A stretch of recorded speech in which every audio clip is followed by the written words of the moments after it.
Okay, I guess this one is an encore.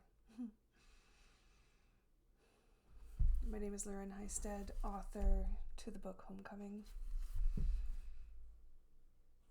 It's been a pretty crazy, I don't know what it's been, 3 weeks since I was on here. I've been spending time watching my own story, watching me speak, working through all my fears of being so vulnerable and putting my story out there.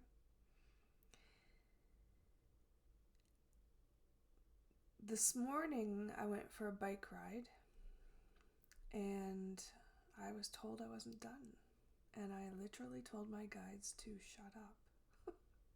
I am so done, I said. And they said, no, you're not. You still have more prophecy to do. And I don't know what that is, but I was guided to come back on here today. Now here's the interesting thing, though, is that before I came on, I was still listening to my own words as I was speaking them, going back through all the chapters. And today I crammed in 5 chapters and ended up on, I think it was chapter 32, Still Standing. Yeah, that one, I think. Anyways, in there, I was told the same thing. I was told that I needed to prophesy more, and I said, shut up. I also referenced what a weird time warp I was in when I was reading it and saying that it had been a bizarre 3 weeks. And again, it's been a little bit of a bizarre 3 weeks, but here I am doing some type of follow-up. I did ask for clarity on which thing that I needed to read, because I didn't read it all. I didn't. I skipped the baggage, right?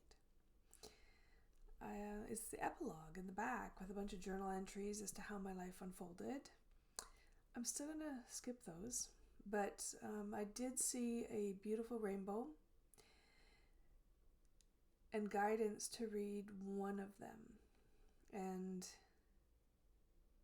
so here we are. It is called The Ark and the Covenant. And I originally wrote this on October 22nd, 2022. Okay. Thank you for coming back to hear whatever it is I'm inspired to read. We'll see where it goes, okay? I have been experiencing the most bizarre, energy depleting, grieving process for longer than I care to admit.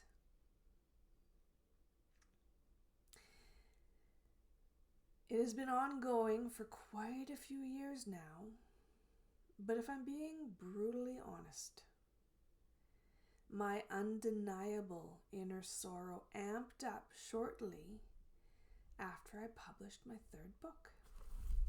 Remember my 3rd book? Yep, there it is. Mastering Your Soul Works. I hit print on that baby and everything just kind of blew up around me. But I digress. I'll go back to the story. Yeah, I started going through this undeniable inner sorrow that amped up shortly after I published book 3. I believe the entire world is going through a similar grieving process, regardless of whether we are all consciously aware of the reasons behind this overwhelming sadness or not. Perhaps I can shed some light on the situation.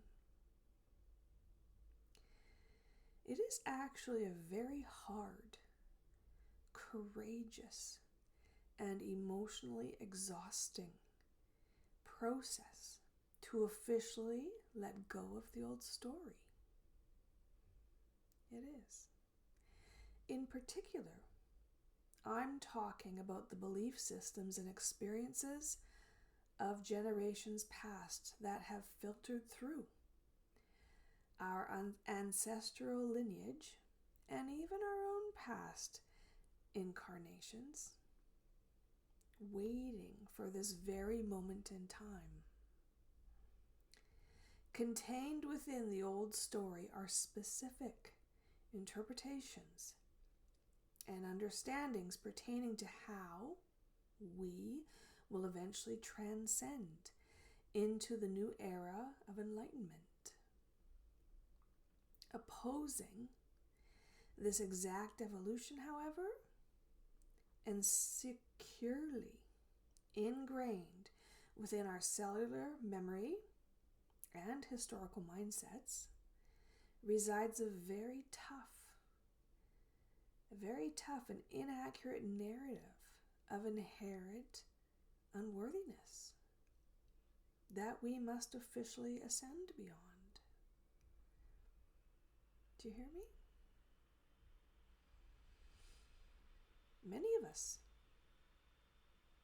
us talk about letting go. Most of us even understand what parts of the old story need to be released. However, most have yet to fully surrender to or give ourselves full permission and the freedom to completely let go of the past interpretations and move forward. Even when the realization and higher truth of our collective existence remains securely, very securely. Securely what, Lorraine? Securely embedded within the subconscious shadows of our own inner knowing, patiently waiting to arise. Many still struggle through the process of self-empowerment, for sure. Myself included. This creates a tidal wave of emotional reactions and a roller coaster of self-doubt and confidence as we stumble through the changes of finding faith in our individual light held within. Admittedly, many of us still cling to the sides of an old, outdated, sinking ship, secretly hoping a rescue and miraculous intervention are still on the way. Even for myself, who grew up consciously aware that we each hold the individual power and responsibility for our own life path, there is still very much a part of my soul that hopes and prays for a much larger divine unfoldment. Savior-type moment to arrive. And whether that is interpreted as an abundance in all things, financial freedom, golden pearly gates, or the end of our personal and global sorrows and struggles, the majority of society still places and seeks that resolve from outside of our own inner being. Truth. As much as I value and trust in the divine and divine timing of all things, at some point we must each accept and have the courage to know that the gold we seek has always been anchored within us all along.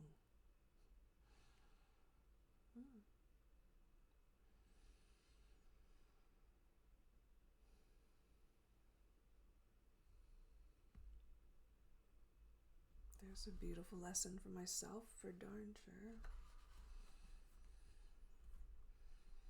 Guidance received. All right, much like a pair of ruby slippers transporting Dorothy back home to Kansas, the ancient symbol of an ark is symbolic of our individual yet cosmic rainbow of colors, very much accessible within our unique and ever-expanding soul works, quite capable of taking us back home to the divine held within.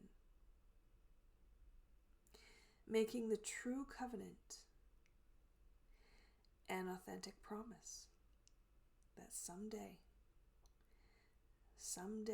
we as a society will collectively rise to the occasion, step into the shoes of our very individual and collective soul potential, and access the divine power held from within.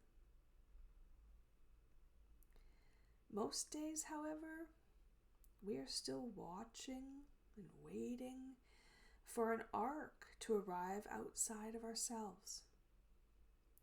In fact, we are truly afraid to fully let go of the old story just in case elements of the original interpretations are genuinely true. A mystical being that will somehow lift us up, chart a new course towards the promised land, and single-handedly remove all the pain, trauma, and emotional baggage that comes with being human. Just like how Noah's Ark provided a reprieve from the tidal waves of change, we instinctually cling to our survival mode, never fully letting go of the hope or promise of being rescued by someone or something outside of ourselves. Now, undoubtedly, there are some yelling at me right now, insisting the historical events of Noah's Ark did in fact take place. That a select and chosen few were miraculously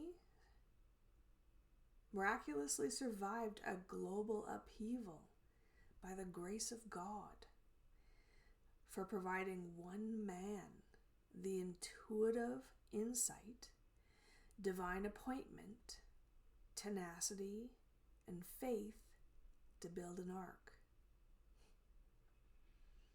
And in fact insist this same process will repeat itself once again during a second coming Savior type scenario, with perhaps the arrival of one heavenly sent being and a huge ass lifeboat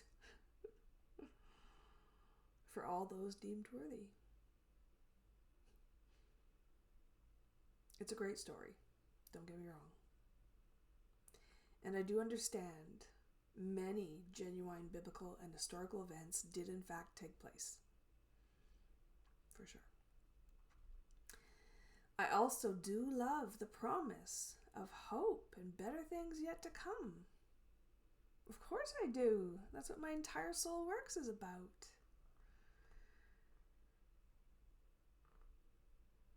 However, one must question what would have happened back in the day when perhaps more people than just Noah intuitively knew it was time to build their own ark.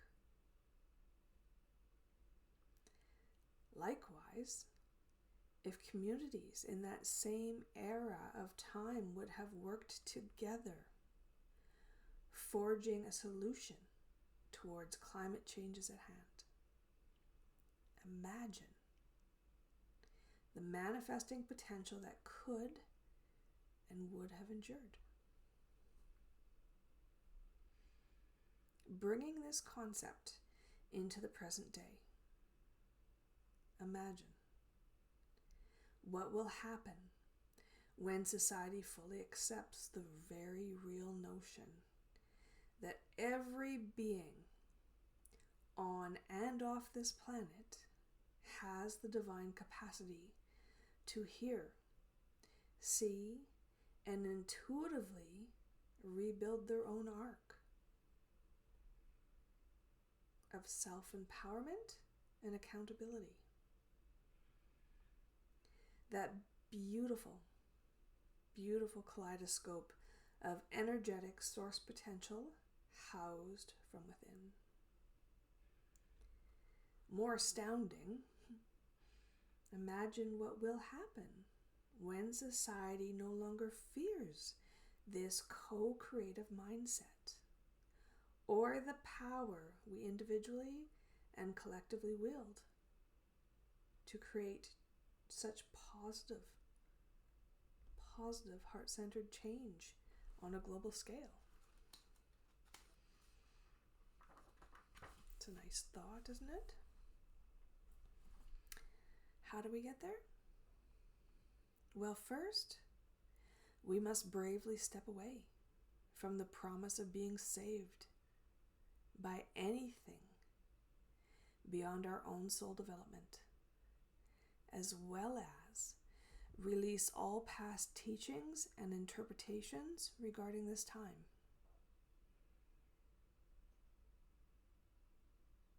We can. Not to belittle our history or the shared understandings of our past, but to embrace all other possibilities of what we can and will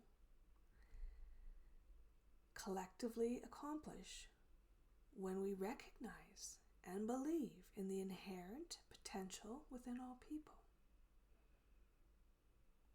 It takes great courage and intuitive strength to believe in our nature, reframe understandings of the past, and bravely step away from a sinking ship of false expectations that would ever place the entire survival of humanity on one individual.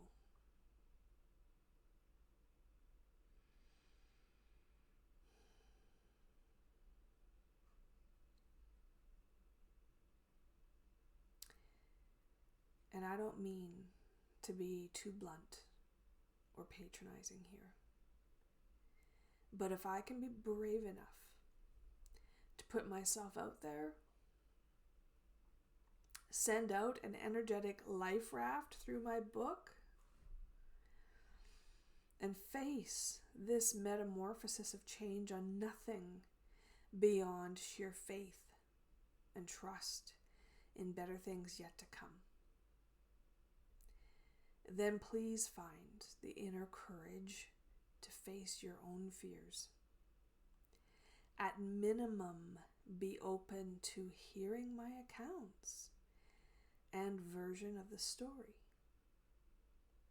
And do your own soul works required to integrate the higher truth held from within. Don't even take my word for it. Find your own understandings and processes, but do test the energetic theories in my teachings.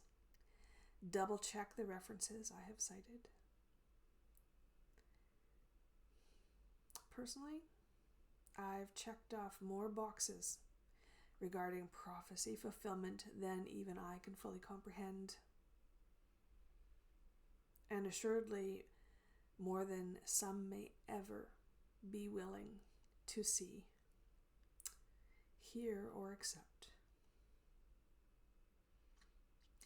However, society's acknowledgement of my life path is not my concern. I'm not here to build an ark. I am not here to build an ark of transformational on my own. I am simply heralding the significance of this time and reminding society that this is our collective calling and divine appointment in time. We must reshape the old story into new beginnings of infinite potential from this point forward. Learn to truly experience and understand our energetic connection to all things, and more importantly, our global accountability towards change. And when we are ready, no matter how long that grieving process takes, or how long individuals choose to deny the higher truth, or even how many years may be required for society to fully embody the words I have written, myself included, I'll still be here in some way, shape, or form, patiently waiting on the sidelines for the rest of the timeline to play out, still lending a helping hand when needed, and more importantly, celebrating this incredible milestone moment that we have already embarked on together. In the meantime,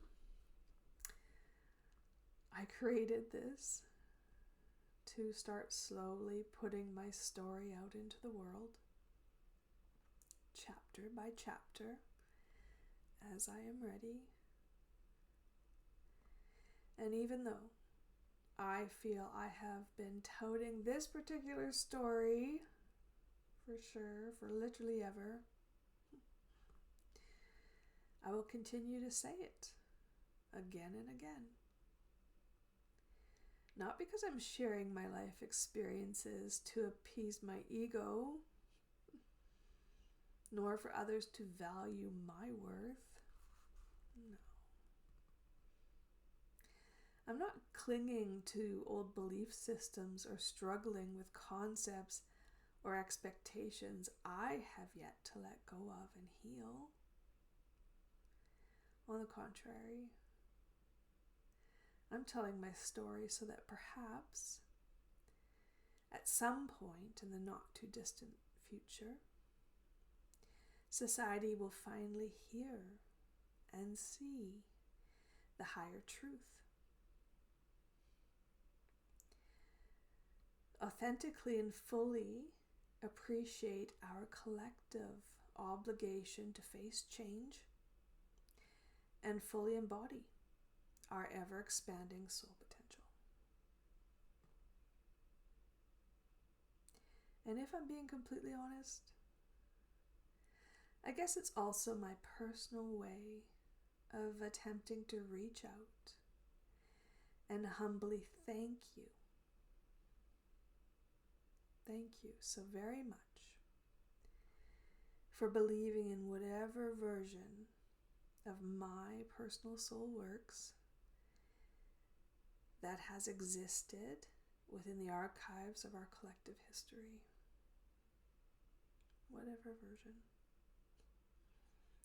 However, I am officially beginning to speak up, set the record straight, change the narrative, and help myself and all others learn how to fully embody and believe in ourselves and all others.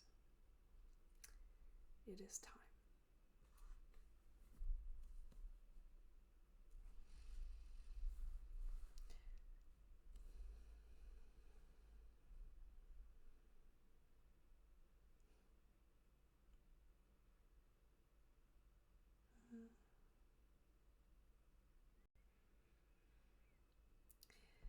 My mind has gone silent. That's a good thing. That's a good thing. We each hold this beautiful rainbow within us. That is the promise. That is the covenant.